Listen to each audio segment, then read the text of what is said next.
Assalamualaikum warahmatullahi wabarakatuh. Perkenalkan, nama saya Nadia Fauzia Fajrin dari kelas 3B Farmasi dengan NIM 311188082 akan menjelaskan materi mengenai evaluasi fisik granul. Sebelumnya, kenapa sih kita harus melakukan evaluasi terhadap granul? Nah, tujuannya yaitu untuk mengetahui sifat fisik dari campuran bahan yang akan dikempa sehingga dapat menghasilkan tablet yang baik. Evaluasi yang dilakukan untuk evaluasi sifat fisik granul diantaranya terdapat uji sifat alir, yang kedua uji kompresibilitas, yang ketiga uji kadar air, yang keempat uji distribusi ukuran partikel. Nah, yang pertama yaitu uji sifat alir. Uji sifat alir terdapat dua metode. Yang pertama uji kecepatan alir, yang kedua yaitu uji sudut diam. Apa itu uji kecepatan alir? Kecepatan alir adalah kecepatan yang diperlukan granul dalam waktu tertentu untuk mengalir dalam suatu alat. Kecepatan granul dapat dipengaruhi oleh ukuran, bentuk, porositas, kandungan lembab, dan struktur partikel. Persyaratannya yaitu, menurut Pudoli, kecepatan alir dikatakan baik jika memiliki waktu alir kurang dari 10 detik. Sifat granul dikatakan baik jika memiliki kecepatan alir antara 4-10 gram per detik, yaitu menurut Alton 1988. Nah, kemudian ada uji sudut diam. Tujuannya yaitu uji sudut diam merupakan metode klasik di mana dilakukan dengan membuat timbunan serbuk, dan sudut diam dapat mengukur granul yang mampu mengalir karena berhubungan dengan kohesi antar partikel. Persyaratannya, suatu serbuk dikatakan baik atau memiliki sifat alir yang baik jika memiliki sudut diam berkisar antara 35-40. Nah, berikut merupakan video dari uji sifat alir, di mana disiapkan 100 gram massa granul, kemudian dimasukkan ke dalam corong. Kemudian granul dibiarkan mengalir sambil menekan tombol start. Granul dikatakan memiliki sifat alir yang baik apabila untuk setiap 100 gram granul memiliki waktu alir kurang dari 10 detik. Yang selanjutnya yaitu uji kompresibilitas. Kompresibilitas merupakan kemampuan granul untuk membentuk tablet dengan tekanan tertentu. Tujuannya yaitu untuk mengetahui tingkat kompresibilitas suatu granul. Nah, persyaratan dari uji kompresibilitas dengan syarat persen kompresibilitas yang baik adalah 5-15% menurut tabel berikut, di mana ketika persen kompresibilitas yang dimiliki 5-15%, maka sifat alirnya sangat baik. Namun, ketika persen kompresibilitasnya lebih dari 40, maka sifat alirannya sangat buruk. Berikut merupakan video dari uji kompresibilitas. Uji kompresibilitas menggunakan tap density tester. Yang pertama, 100 gram massa granul dimasukkan ke dalam gelas ukur 100 ml.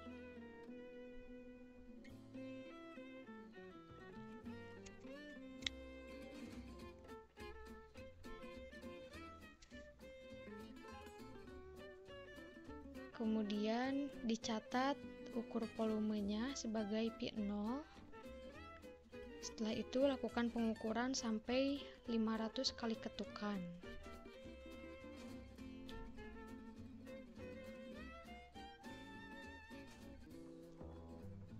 Kemudian ukur volumenya dan catat sebagai P1.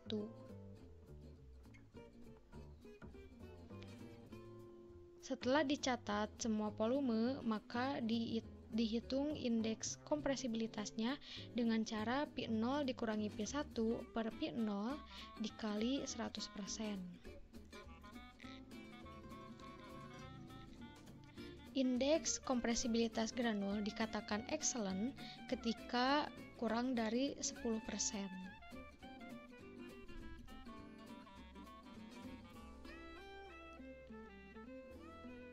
Kemudian ada uji kadar air. Evaluasi kadar air digunakan untuk mencegah lembab dari serbuk yang dapat mempercepat pertumbuhan mikroba dan jamur. Pengukuran kadar air dilakukan dengan menggunakan alat yang disebut moisture balance. Persyaratannya, syarat kadar air yang baik adalah 2-5%. Berikut videonya.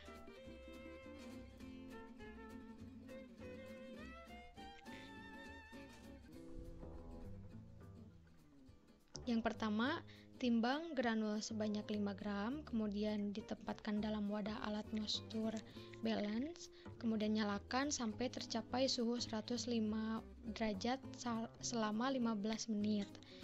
Didapatkan persen kadar air yang stabil, juga ditentukan sebagai nilai persen LOD atau loss on drying. Yang terakhir adalah uji distribusi partikel. Tujuannya yaitu untuk melihat keseragaman dan distribusi ukuran granul yang dihasilkan, juga agar memperoleh granul yang kompak dan tidak mudah hancur. Distribusi ukuran partikel diperoleh dengan metode pengayakan dengan menggunakan alat sipping analyzer. Berat yang tertinggal dalam ayakan ditimbang untuk diketahui presentasinya, agar dapat diketahui nilai distribusi ukuran partikel tiap ukuran ayakan. Persyaratannya, distribusi ukuran partikel sisa kurang dari 10%. Berikut videonya. Nah, alat dan bahan yang digunakan dalam pengujian ini yaitu sendok penyu, kemudian ada kuas, dan tentunya terdapat granul 100 gram. Kemudian alatnya ada ayakan, timbangan gram. Prosedur kerja yaitu yang pertama menimbang 100 gram granul, kemudian menimbang seperangkat pengayak, yaitu satu persatu ditimbang. Setelah ditimbang semuanya, lalu disusun ayakan dengan diameter lubang terbesar diletakkan di paling atas dan pan penampung di paling bawah.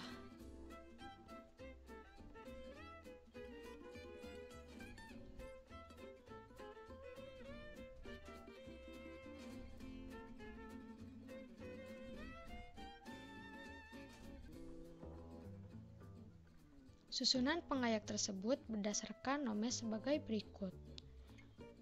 Yang pertama yaitu nomor mes 25, nomor mes 35, nomor mes 40, nomor mes 50, dan nomor mes 80. Selanjutnya yaitu diletakkan granul yang telah ditimbang tadi pada pengayak paling atas.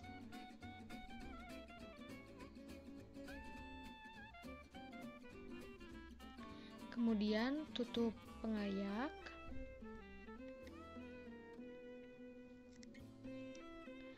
Lalu dikunci penutup pengayak.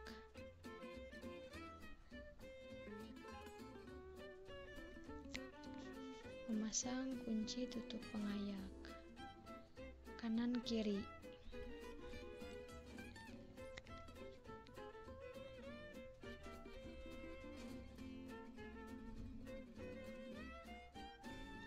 Kemudian menghubungkan ayakan ke sumber listrik.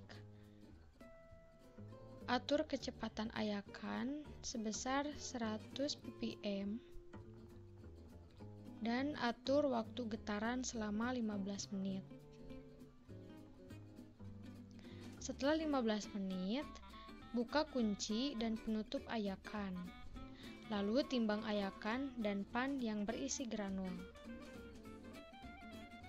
Bersihkan seperangkat ayakan dengan kuas.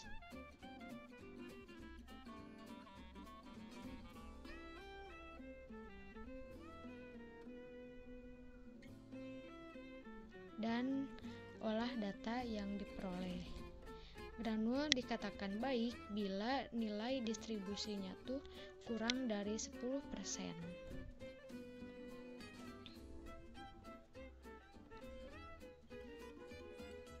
Sekian pembahasan dari saya, kurang lebihnya mohon maaf. Terima kasih. Wassalamualaikum warahmatullahi wabarakatuh.